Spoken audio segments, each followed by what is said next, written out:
오늘이 드디어 헌재의 최종 변론일입니다. 56일간의 길었던 변론의 전쟁이 오늘 마무리에 들어갑니다.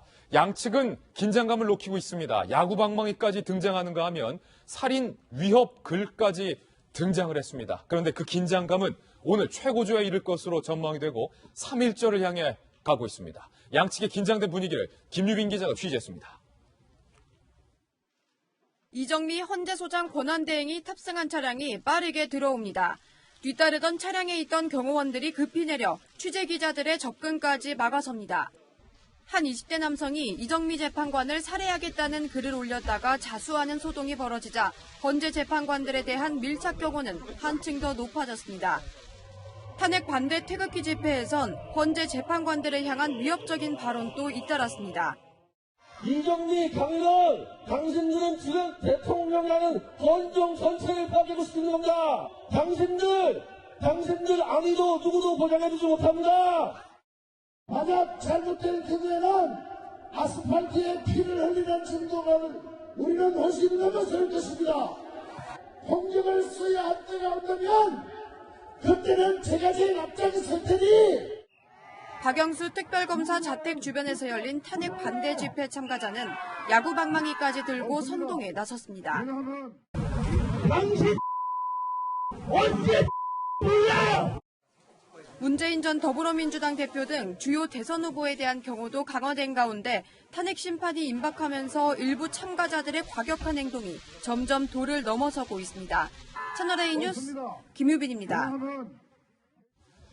지금 김유빈 기자가 취재했던 내용처럼 긴장감이 최고조에 달하고 있습니다. 오늘 최종 변론일이기 때문에 그 긴장감은 최고조에 달할 것으로 보입니다. 그런데 3일절에 대규모 집회가 예정돼 있기 때문에 자칫 양측 간의 물리적 충돌이 있지 않느냐라는 우려까지 나오고 있습니다. 지금 뉴스 속보가 마침 들어와 있는데요. 뉴스 속보를 전해드리죠. 우상호 원내대표가 밝혔군요. 황교안 대통령 권한대행이 특검 연장 불가 방침을 조금 전 야당에게 최종 통보한 것으로 밝혀졌습니다. 다시 한번 말씀드립니다. 황교안 대통령 권한대행이 특검의 수사기간 연장을 최종 불허한다라는 입장을 야당 측에 밝힌 것으로 확인이 됐습니다. 잠시 후 9시 30분쯤 황교안 권한대행은 특검의 수사기간을 연장할 수 없는 이유에 대한 입장을 발표할 것이다라는 뉴스 속보도 들어와 있습니다. 지금 저희 채널A의 취재진이 총리 공간으로 달려가고 있습니다. 잠시 후 9시 30분에 황교안 권한대행이 왜 특검 연장에 대해서 불허했는지 그 이유에 대한 입장 발표를 저희 돌직구쇼에서 생방송으로 중계를 해드리겠습니다. 정성희 위원님, 지금 권한대행이 특검 연장도 불허하면서 이거 양측의 긴장감은 그렇다면 더욱더 최고조를 향할 것 같아요. 아슬아슬합니다. 지난주 토요일 날 일촉즉발의 위기감이 감돌았는데요. 실제로 많은 사사는 그 충돌이 있었습니다. 특히 지하철 내에서는 대한문 앞이죠. 덕수궁의 대한문 앞에서는 어떤 60대가 태극기 집회 참가자인데 그 휘발유를 든 통을 들고서 분신하겠다고 하는 거를 이제 사전에 막은 경우도 있고요. 또 농민 집회에서는 혈서까지 등장을 했고요. 또 지하철 내에서 태극기 집회에 참여하는 사람들이 왜 쳐다봐? 이런 식으로 하면서 공격을 한 사례도 있었고. 촛불 집회에서는 혈서를 썼고 주로 태극기 집회에서 극단적인 행동이 많이 나온 거거든요. 그렇죠. 아무래도 이제 어르신들이 많이 참여를 하다 보니까 좀 감정 컨트롤이 안 되는 경우가 있는 것 같아요. 그래서 대체적으로는 이제 평화롭게 진행이 됐는데 그 중에서 일부 사람들이 좀 일탈 행위가 있었는데 문제는 저런 일탈 행위거나 그런 걸 테러를 협박을 부추기는 사람들이 있다는 것이죠.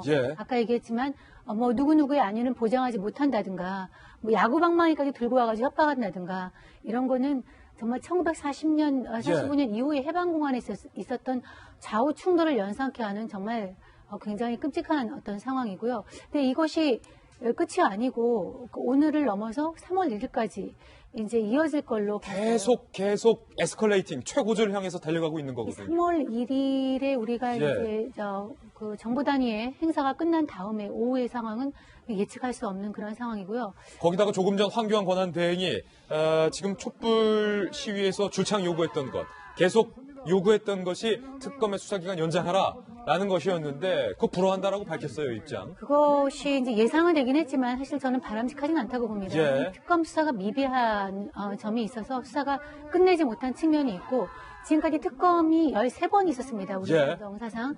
그런데 9번이 연장이 됐고요. 2번은 재연장됐습니다.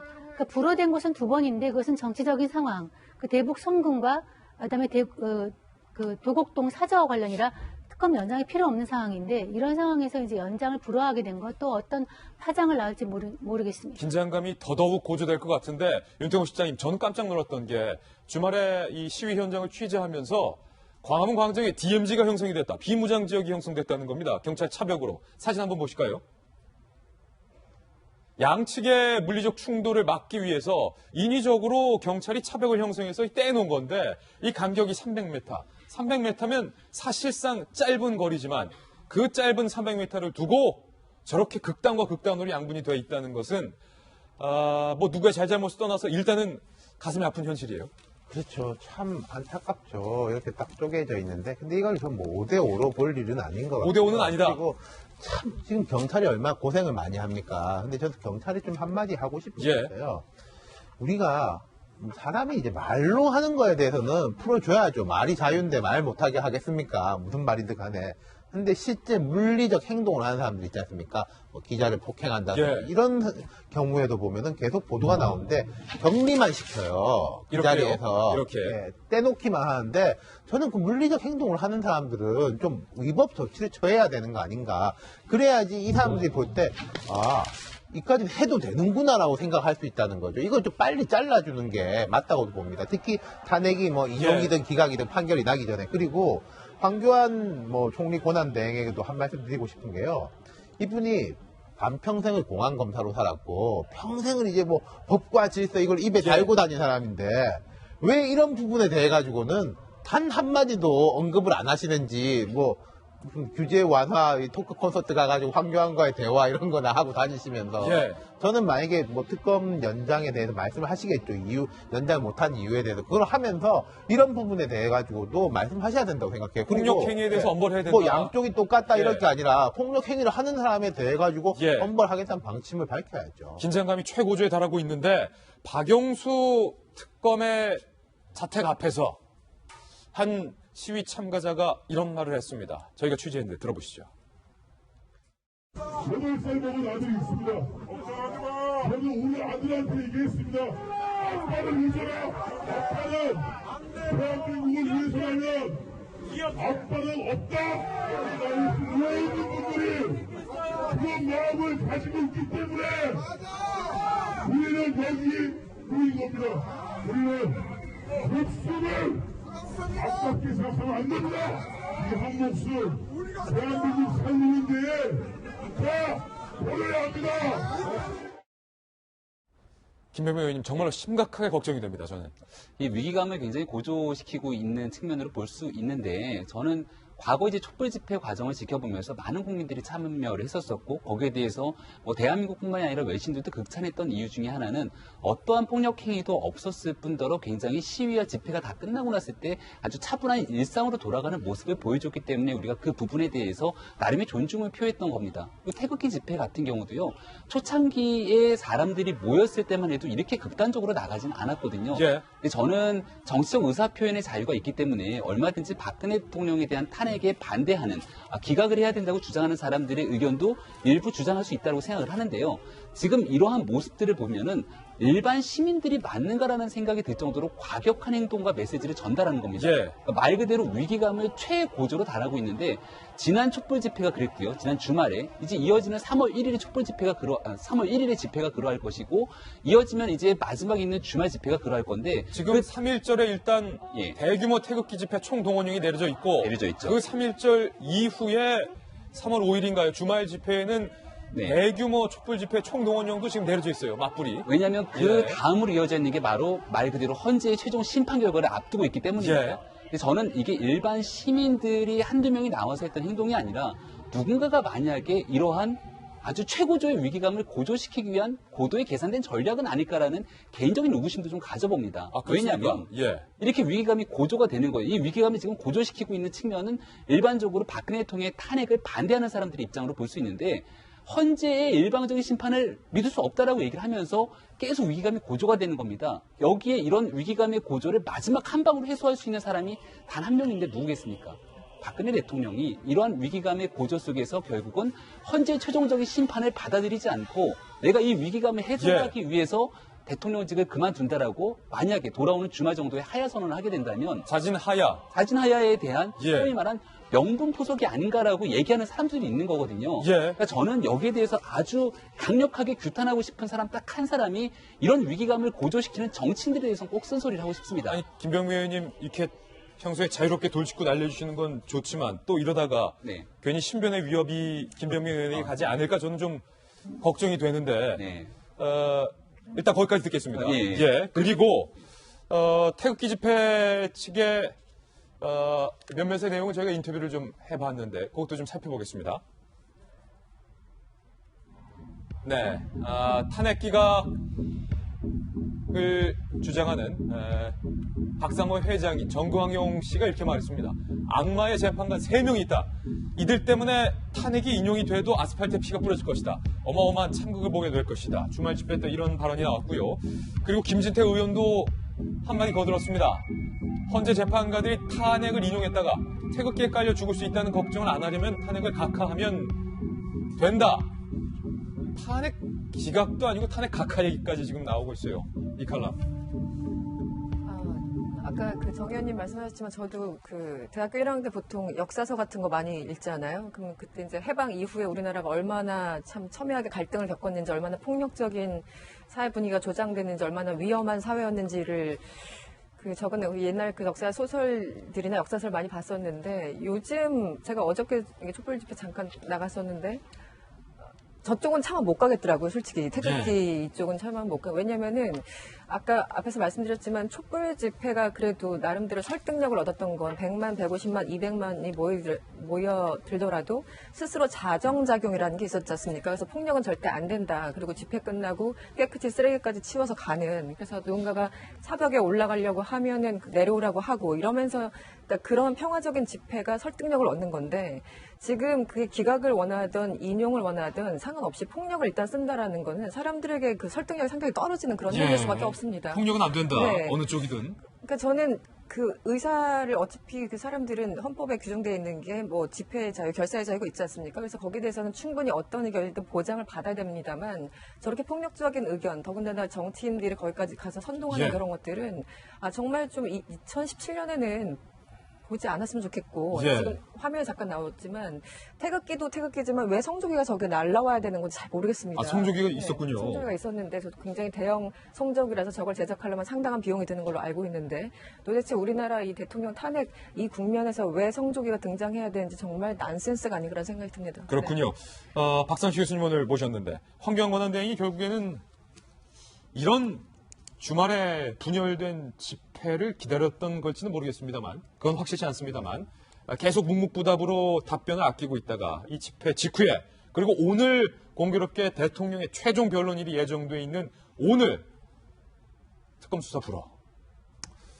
시간을 끌었는지 명분을 축적했는지 모르겠습니다만은 많은 사람들이 이제 뭐 이런 결과가 나올 줄 알았지만 저는 좀 약간 유감스러운 게 뭐냐면 특검을 연장을 원하는 사람들이 있고 뭐 여론조사를 해보면 7대3 내지 6대4 아닙니까? 많은 국민들이 원하고 있고 원치 않은 사람들이 있어요. 대통령하고 뭐 특정 정당이라든가 과연 누구를 위해서 이걸 했는가라고 한다면은 그 자체도 합리적인 결정이 아니지만 아까 우리 정 의원님도 말씀했지만은 이번 특검 같은 경우는 연장 안 해줄 이유가 없는 보편적인 원칙이 있는데 그것까지 거스르면서 오늘에 와서야 이런 식으로 결론을 내린 것은 국민적인 어떤 그 흐름을 전혀 보고 있지 못하다라는 아쉬움이 하나 있고요. 혹은 뭐 모종의 어떤 그런 시나리오에 이어서 그런 시간을 합의한 것은 아니냐. 그러니까 더 쉽게 말하면 황 권한대행이 특검 연장에 대한 입장을 더 빨리 밝힐 수도 있었는데 얼마든지 뭔가를 기다렸다가 지금 월요일 아침에 최종 변론이래 이렇게 연장 불가 카드를 꺼낸 것은 모종의 시나리오가 있는 거 아니에요? 그 시나리오 분명히 저는 있는 것 같고요. 근데 일단은 큰 줄기는 특검을 가능한 무력화시켜야 되겠다라는 라는 생각에서 끝까지 시간을 끌어왔고 그것이 오늘 딱 떨어지니까 효과는 나름대로 불허를 하는 입장에서는 봤다고 생각할지 모르겠지만 국민적인 어떤 이 반박이 이제 클 수밖에 없고 반발은 조금 전에 이제 우리 지금 이 태극기하고 촛불 집회 충돌 과정에 대해서 우리가 좀 정확히 좀 꼬집어 볼 게 좀 있는 게요. 지금 해방 직후에 뭐 찬탁 반탁하고 비유를 한다든가 좌우 대결로 비교하는데요. 그렇지 않습니다. 예. 그때만 해도 찬탁 반탁이라는 좌우 진영이 분명히 엇갈리고 그 논리가 충돌을 했지만은 지금은요. 촛불 시위는 온 국민이 원했고 대통령은 드디어 헌법재판 탄핵이 가고 특검의 대상 수사까지 됐지 않습니까? 대통령 자격이 없다라고 해서 80% 가까운 국민들이 지금까지 끌고 왔던 거 아니에요. 예. 그렇기 때문에 이것을 단순하게 태극기 집회하고 충돌하고 있다라고 봐서는 저는 안 될 문제라고 생각하거든요. 저는 좀 미안한 이야기지만 태극기 집회에 계신 분들이 예. 많은 사람들이 협박 세력이고 폭력 세력이다. 지금 우리가 편안하게 좌우 대립끼리 너무나 적대적이다 이야기할 것이 저는 아니라고 보고요. 촛불 시위라는 큰 흐름이 이거 야당 주도 내지는 좌파의 움직임 저는 아니라고 보거든요. 이것을 태극기 집회하고 맞불 집회로 봐주는 것 자체가 저는 언론이 너무나 태극기 집회한테 좀 관용을 베푼 거라고 저는 생각하고요. 예. 저는 단호하게 태극기 집회에도 대처할 용기들을 가지고 그렇지 않으면요. 정의들이 저렇게 협박을 받아서는 안 되는 문제라고 저는 생각하고 하나만 더 추가로 말씀드리면 저런 경우는 있어요. 어떤 오해를 할 수가 있냐면 애국심을 대통령 사랑으로 연결시킬 수가 있거든요.